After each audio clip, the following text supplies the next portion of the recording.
अस्सलाम वालेकुम, अल्लाहुम्मा सल्ली अला मुहम्मदिन। आज 2024 का पहला जुमातुल मुबारक है और जुमे के दिन आप सबको पता है कि सूरत काफ पढ़नी चाहिए। तो सूरत काफ पढ़नी चाहिए और सूरत काफ पढ़ने की फ़जीलत क्या है? सूरत काफ पढ़ने की बहुत फ़जीलत है। एक तो ये कि इसकी पहली 10 आयात याद कर लें और हम याद करें और पढ़ें तो दज्जाल के फितने से हमेशा के लिए बच जाते हैं। अभी आप ये सुनिएगा। औज़ु बिल्लाहि मिनश शैतानिर रजीम, बिस्मिल्लाहिर रहमानिर रहीम। रब्बि इश्रह ली सदरी व यस्सिर ली अमरी वहलुल उक़दतम मिन लिसानी यफ़क़हू क़ौली। अल्हम्दुलिल्लाहि रब्बिल आलमीन वस्सलातु वस्सलामु अला रसूलिल करीम, अम्मा बाद। अस्सलामु अलैकुम। 21st सेंचुरी के जो चैलेंजेस हैं मुसलमानों को जो लाहक हैं, उसके हवाले से हमें किस तरह रिएक्ट करना चाहिए, किस तरह एक्ट करना चाहिए, क्योंकि इस्लाम ऐसा हो नहीं सकता कि किसी बीमारी का इलाज ना बताए। तो हर बीमारी का इलाज कुरान में मौजूद है।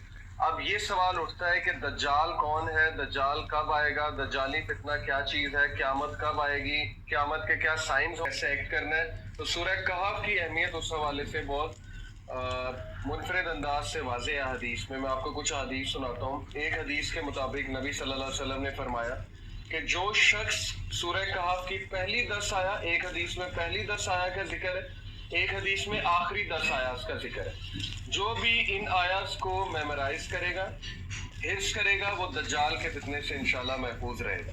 एक और हदीस के मुताबिक सूरह काफ के बारे में ये आता है कि नबी सल्लल्लाहु अलैहि वसल्लम ने फरमाया कि जो शख्स भी जुम्मे के जुम्मे सूरह काफ की तिलावत करेगा तो it will come out, it will shine as a light for him on the day of judgement. वो उस अंधेरे में, वो जो महशर, मैदान महशर में अंधेरा है, उस अंधेरे में वो उसके लिए टॉर्च लाइट बन के आएगी और उसको गाइड करेगी। सूरह कहफ जो जुम्मे के जुम्मे पढ़ता है, इससे ये भी साबित हुआ कि हर जुम्मे इसलिए भी कहा गया शायद पढ़ने को ताकि रीइंफोर्स होता रहे वो कॉन्सेप्ट्स क्या है, वही हमने पढ़ने हैं कि फितना दज्जाल से ये सूरह किस तरह बचाएगी इंसान को, और अगर इसको समझ लें तो इंसान फितनों के दौर में क्या करे वो चीज़ भी समझ लेगा। पहली डिस्कशन हम करेंगे इंशाल्लाह दज्जाल के हवाले से कि दज्जाल कौन है, दज्जाल कब आएगा, उसके एट्रीब्यूट्स क्या हैं। कुछ चीज़ें आपको बहुत वाज़ेह होनी चाहिए आपके सामने। सबसे पहले the meaning of the word दज्जाल। अगर आप दज्जाल का मीनिंग ही समझ लें तो आपको फितना दज्जाल बहुत अच्छे तरीके से समझ आ जाएगा। पहली चीज़, दज्जाल is derived from the root word दज्जला अल बईर। ये एक मुहावरा है अरबिक का, दज्जला अल बईर। इट एक्चुअली मीन्स कि ही, इसका मैं आपको मीनिंग बताता हूँ, he covered the camel with tar. दज्जला अल बईर का मतलब है he covered the camel with tar. Tar समझते हैं आप लोग, लुक को कहते हैं। ओके, कैमल को लुक लगा के अगर हम कवर कर देंगे तो क्या होगा, वो कैमल नहीं लगेगा, यानी कैमोफ्लाज हो जाएगा या it's his appearance will change. तो यहाँ से आप दज्जालियत को समझें, यहाँ से आप दज्जाल को समझें। एक चीज होती है धोखा, एक चीज होती है डिसेप्शन। दज्जाल जो है, just like a camel is covered with tar to hide its identity, इसी तरह दज्जाल ने वो लबादा ओढ़ा होगा। किस चीज का लबादा? खुदा का, कि मैं खुदा हूँ, या मसीहा का लबादा ओढ़ा होगा। लोग को कहेगा कि मैं मसीहा हूँ। मसीहा वो होता है जो लीडर होता है, जो अच्छाई की तरफ बुलाता है, जो लीड करता है लोगों को, जिसकी तरफ लोग लुक अप टू करते हैं। लेकिन he is the false Messiah.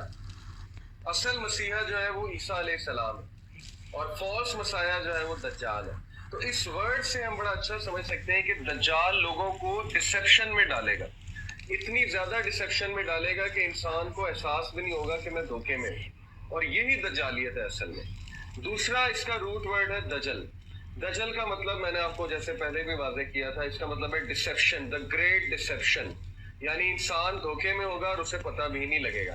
तो ये है बेसिकली दज्जालियत। आप कुछ हम हदीस पे गौर करते हैं। नबी सल्लल्लाहु अलैहि वसल्लम ने फरमाया कि आदम अलैहिस्सलाम की पैदाइश से लेकर क़यामत तक कोई फितना इतना बड़ा नहीं, या कोई क्रिएशन इतनी बड़ी नहीं। एक हदीस में क्रिएशन का जिक्र है कि कोई क्रिएशन इतनी बड़ी नहीं जितनी दज्जाल की क्रिएशन है, और क्रिएशन से मुराद फितना ही है।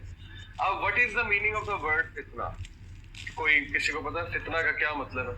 अल्लाह ने कहा तुम्हारी माल और औलाद और बीवियों में तुम्हारे दुश्मन भी हैं, और एक और आयत में कहा कि फितना भी है तुम्हारी माल और औलाद, आजमाइश। एग्जैक्टली, फितना कोई नेगेटिव वर्ड नहीं है, फितना का मतलब है आजमाइश।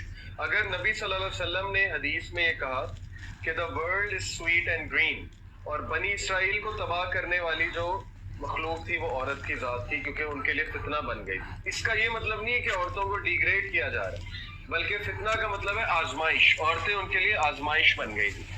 اسی طرح دجال ایک بہت بڑی آزمائش ہے، اتنی بڑی آزمائش ہے کہ حدیث کہہ رہی ہے کہ آدم علیہ السلام کی برس سے لے کر قیامت تک کوئی فتنہ اتنا بڑا نہیں جتنا کہ فتنہ دجال ہے۔ آپ کو پتہ ہے صحابہ کو رسول اللہ صلی اللہ علیہ وسلم دجال کے بارے میں کیسے وارن کرتے تھے؟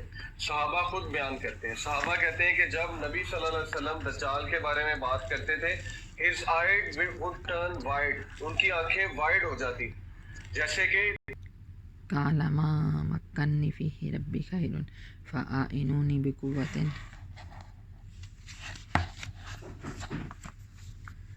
أجعل بينكم وبينهم ردما آتوني زبر الحديد حتى إذا ساوى بين الصدفين قال انفخوا حتى إذا جعله نارا قال آتوني أفرغ عليه قطرا فما استطاعوا أن يزروه وما استطاعوا له نقبا قال هذا رحمة من ربي فإذا جاء وعد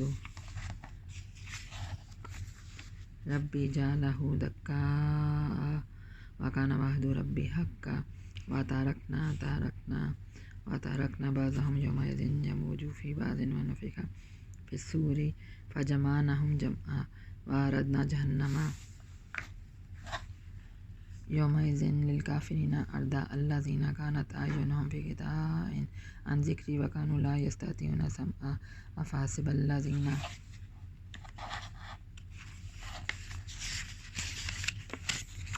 كفروا أن يتخذوا عبادي من دوني أولياء إنا أعتدنا جهنم للكافرين نزلا قل هل ننبئكم بالأخسرين أعمالا الذين ضل سعيهم في الحياة الدنيا وهم يحسبون أنهم يحسنون صنعا أولئك الذين كفروا بآيات ربهم